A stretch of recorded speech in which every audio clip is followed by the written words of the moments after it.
నిన్న సాయంత్రము ఒక ప్రముఖ జర్నలిస్ట్ నాకు ఈ వార్తను పంపి అసలు ఏం జరిగింది అని ఓ వివరంగా చెప్పి వీడియో చేయమని.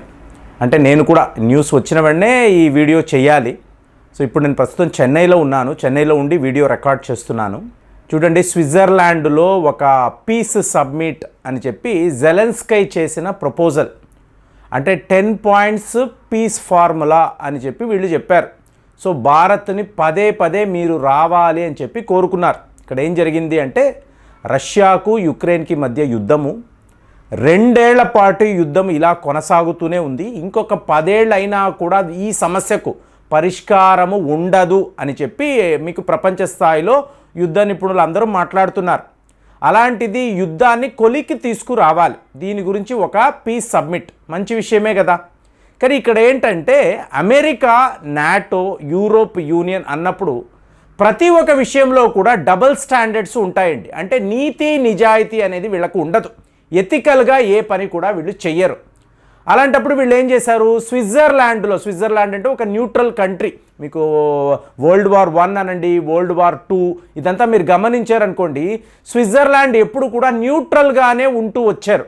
వాళ్ళు ఏ యుద్ధంలో కూడా పాలు పంచుకోలేదు. కాబట్టి స్విట్జర్లాండ్ వేదికలో ఇలాగ ఒక శాంతియుతమైన పరిష్కారము అని చెప్పి వీళ్ళు మాట్లాడారు. సో ఫైనల్గా మీరు చూసారనుకోండి, G7 సబ్మిట్కి మోదీ గారు వెళ్ళారు. అంటే ఇక్కడే వీళ్ళు ఒక భారీ సెట్టింగ్ అనేది చేశారు. ముఖ్యంగా మీకు జార్జియా మెలోని, ఈ మహిళ చాలా తెలివైన ఈవిడ మోదీ గారే మొత్తం ఈ ప్రపంచానికి ఒక గ్లోబల్ పవర్ లాగా, సో ఈయన్నే ఒక సెంట్రల్ ఫిగర్ లాగా. అంటే మీరు గ్రూప్ చూసారనుకోండి, మధ్యలో మోదీ గారు ఉంటారు. మనము G7 దేశము కాదండి. సో మనము అక్కడ ఒక గెస్ట్గా వెళ్ళాం. కానీ టోటల్ ఫోకస్ అంతా నరేంద్ర మోదీ మీదే అన్నట్టుగా ఈవిడ చాలా అద్భుతంగా ఒక ప్లాట్ఫామ్ని క్రియేట్ చేశారు. ఎందుకు? నెక్స్ట్ స్టేజ్ స్విట్జర్లాండ్లో జరుగుతున్న పీస్ ఫార్ములా. సో ఎవరు వెళ్ళారు? జైశంకర్ గారు వెళ్ళలేదు, మోదీ గారు వెళ్ళలేదు, పవన్ కపూర్ అని చెప్పి మినిస్ట్రీ ఆఫ్ ఎక్స్టర్నల్ అఫైర్స్ యొక్క సెక్రటరీ, ఈయన తన డెలిగేషన్తో అక్కడికి వెళ్ళారు. సో ఈయనకి క్లియర్ కట్గా జైశంకర్ గారిని హ్యాండిల్ చేయడం అంత ఈజీ కాదండి. సో ఈయన తన వైపు నుంచి ఏమిటి వెర్షన్ క్లియర్గా ఈయన చెప్పి పంపించాడు. మోదీ గారు కూడా ఏం చెప్పాలో G7లో ఇటలీలో నేను తీసుకున్న సెల్ఫీస్, ఫొటోస్ అంతా మర్చిపోండి. అక్కడ న్యాయబద్ధంగా రూల్స్ అండ్ రెగ్యులేషన్స్ ఏం చెప్తున్నాయో దాని ప్రకారమే మీరు నిర్ణయం తీసుకోవాలని ఈ పవన్ కపూర్ గారికి క్లియర్గా మనం ఇన్స్ట్రక్షన్ ఇచ్చాం. సో మన వాళ్ళు వెళ్ళి కూర్చున్నారు. ప్రపంచ స్థాయిలో మీకు పెద్ద నాయకులు, జార్జియా మెలోని కూడా, ఈవిడ కూడా అక్కడికి వచ్చి కూర్చొని ఉన్నారు. అలాగే అమెరికా యొక్క ఉన్నత అధికారులు అందరూ అక్కడ ఉన్నారు. ఏంటి? ఒక ఫైనల్ డిక్లరేషన్ చెయ్యాలి. ఈ ఫైనల్ డిక్లరేషన్లో ఏంటి? రష్యా చేస్తున్నది తప్పు, ఈ యుద్ధాన్ని ఆపాలి. అంటే మీరు గమనించారంటే సిమిలర్ టు ఇజ్రాయెల్ అండి. ఇజ్రాయెల్కి సపోర్ట్గా అమెరికా ఉంటుంది. అక్కడ వాళ్ళకొక రూల్, ఇక్కడ రష్యాకు ఇంకొక రూల్ అని మాట్లాడతారు. కానీ సిచ్యువేషన్ ఏంటి? రష్యా, ఇజ్రాయెల్ ఒకేలాంటి పరిస్థితుల్లోనే ఉన్నారు. కానీ ఇక్కడ అమెరికా ఇజ్రాయెల్కి సపోర్ట్గా మాట్లాడుతుంది. ఇది కరెక్ట్ కాదు. ప్రపంచంలో ఎవరిని అడిగినా కూడా మీరు న్యూట్రల్గా ఉండాలి. ఏది తప్పు అనాలి, ఏది కరెక్టో దాన్ని కరెక్ట్ అనగలగాలి. నా ఇష్టము, నాకు నచ్చిన వాళ్ళు కాబట్టి వాళ్ళు ఏం చేసినా కూడా కరెక్ట్, నెవర్, అది మీరు మాట్లాడకూడదు. సో ఇక్కడ ఏం జరిగింది? ఈ మెలోని మాట్లాడడం ఏమంటున్నారండి మీరు? పీస్ టాక్స్ అని అంటున్నారు. అక్కడ ఏంటి?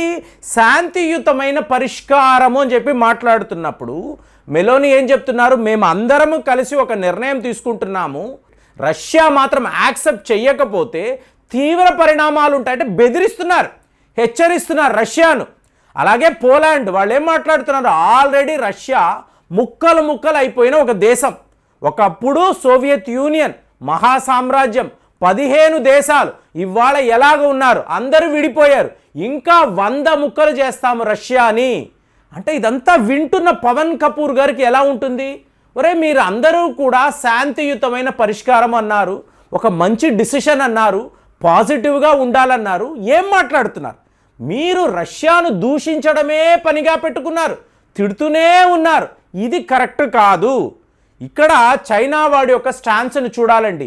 ఎంత మూర్ఖుడైనా, ఎంత ఒక ఫ్రాడ్ కంట్రీ అయినా రష్యా విషయంలో ఒక నిర్ణయం వాళ్ళు తీసుకున్నారు.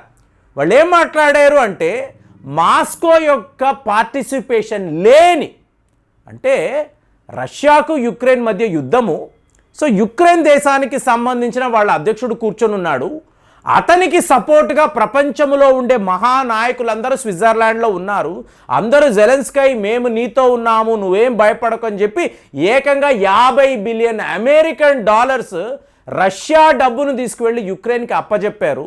సో వీళ్ళందరూ ఒక పక్కా ప్లానింగ్లో ఉన్నారు.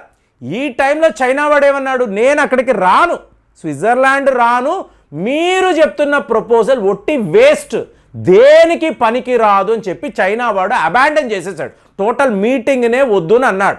కానీ మనము న్యూట్రల్గా ఉంటాము కదా, సో న్యాయబద్ధంగానే వ్యవహరిస్తాం. మనం వెళ్ళి కూర్చున్నాం, ప్రతి ఒక్క పాయింట్ నోట్ చేసుకున్నాం. సో ఫైనల్గా మనం ఏం చెప్పాము అంటే ఈ మీటింగ్ రష్యాకు యుక్రెయిన్ మధ్య ఉన్న కాన్ఫ్లిక్ట్ దానికి ఒక సొల్యూషన్ అని మీరు చెప్పారు. మరి రష్యా వాళ్ళు మాకు ఎక్కడా కనిపించడం లేదే. పుతిన్ గారిని వదిలేసేయండి, మీకు సెర్గే లావ్రోవ్ని వదిలేయండి, రష్యా అధికారులు అక్కడ ఉండాలి కదా. సో ఈ మీటింగ్లో వాళ్ళు పాలు పంచుకోవాలి కదా, వాళ్ళ ఒపీనియన్ కూడా మీరు తీసుకోవాలి కదా. సో మీరు వన్ సైడెడ్గా ఉన్నారు, రష్యాను పార్టిసిపేట్ చెయ్యకూడదని చెప్పి వాళ్ళను ఆపి వాళ్ళ విషయంలో మీరు ఒక పీస్ టాక్ అని అంటున్నారు. ఇది ఏ రకంగా కూడా కరెక్ట్గా లేదు. కాబట్టి ఫైనల్ డిక్లరేషన్ అని ఏదైతే మీరు అంటున్నారో ఇందులో భారత్ లేదు, భారత్ ఈ అగ్రిమెంట్లో సంతకము చెయ్యదు. రష్యా వాళ్ళు ఇక్కడ ఉండి వాళ్ళ వెర్షన్ని మేము వింటేనే కరెక్ట్ అయిన ఒక కాన్సెన్స్కి రాగలము.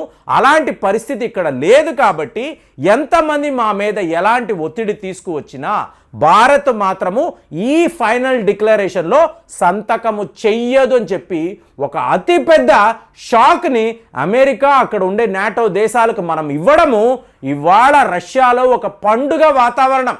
వాళ్ళ అధికారులు పుతిన్ గారికి వెళ్ళి విషయం చెప్పినప్పుడు మేరా భారత్ మహాన్ అని చెప్పి ఆయన అనుకొని ఉండుంటాడు. ఎందుకంటే ఏది న్యాయమో ఏది ధర్మమో అదే మీరు చెయ్యాలి. సో మన వైపే ధర్మం ఉంది, న్యాయం ఉంది. కాబట్టే భారత్ ఇవాళ మనతో నిలబడి ఉన్నారు. అంటే దీని ఇంపాక్ట్ చూడాలి ఫ్రెండ్స్. ఒక్క భారత్ కాదండి, బ్రిక్స్ దేశాలంతా కూడా రష్యా వైపే ఉన్నారంటే బ్రెజిల్ అనండి, సౌత్ ఆఫ్రికా అనండి, అలాగే ఇవాళ చేరుతున్న మీకు Saudi Arabia, United Arab Emirates, వీళ్ళందరూ కూడా మేము భారత్తోనే ఉన్నాము, మేము ఎవరము కూడా ఈ ఫైనల్ డిక్లరేషన్లో సంతకాలు చెయ్యమని చెప్పడంతో ఇది ఒక పెద్ద అతిపెద్ద ఒక దిగ్భ్రాంతికి గురి చేసిన ఒక వ్యవహారము. ఎవరికి ఏం మాట్లాడాలో అర్థం కాలేదు. ఏదో ఒక రకంగా మోదీ గారిని, జయశంకర్ గారిని, భారత్ని మబ్బి పెట్టేవచ్చు, వాళ్ళు సంతకాలు చేసేస్తారు, యుద్ధం ఆగిపోతుంది. ఎందుకంటే ఒక్కసారి ఇండియా రష్యాకు వ్యతిరేకంగా డిసిషన్ తీసుకుంటే ఎవరు ఏం చేయలేరు. ఈ ప్రపంచంలో 4 powerful countries Russia, America, China, Bharat. China అయితే మేము రాము అన్నాము, రష్యా వాళ్ళని పిలవనే లేదు, అమెరికా వాడేమో టోటల్గా యుక్రెయిన్తో ఉన్నాడు. సో ఈ నిర్ణయాన్ని తీసుకోగలిగిన ఒకే ఒక దేశము భారత్. మనము నో అని చెప్పాం. ఒక దేశాన్ని మీరు టార్గెట్ చేసి వాళ్లకు వ్యతిరేకంగా మీరు అందరూ ఓటింగ్ వేయడము కరెక్ట్ కాదు అని చెప్పి మనము క్లియర్గా చెప్పేయడము.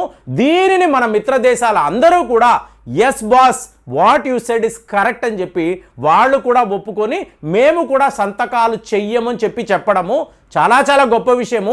ఇలాగ మనం రష్యాను కాపాడడం కాదండి, ఒక అన్యాయంగా న్యాయంగా లేని ఒక వ్యవహారానికి మనము అక్కడ సపోర్ట్ ఇవ్వలేదు అనేది భారతీయులు గమనించాలి. ఎక్కడ రూల్స్ అండ్ రెగ్యులేషన్స్ న్యాయబద్ధంగా ఎథికల్గా ఉన్నారో అక్కడే భారత్ ఉంటుందని మళ్ళీ మనం ఒకసారి ప్రూవ్ చేశాము. మరి భారత్ తీసుకునే డిసిషన్ ఒక ఎక్స్ట్రాడినరీ అని చెప్పాలి. మరి దీన్ని మీరు ఒప్పుకుంటారా కాదంటారా? రష్యాకు ఇవాళ కూడా మనం సపోర్ట్గా ఉండడాన్ని మీరు ఎలా చూస్తున్నారు? కామెంట్స్లో రాయండి. మళ్ళీ వచ్చే వీడియోలో కలుద్దాం. జై హింద్.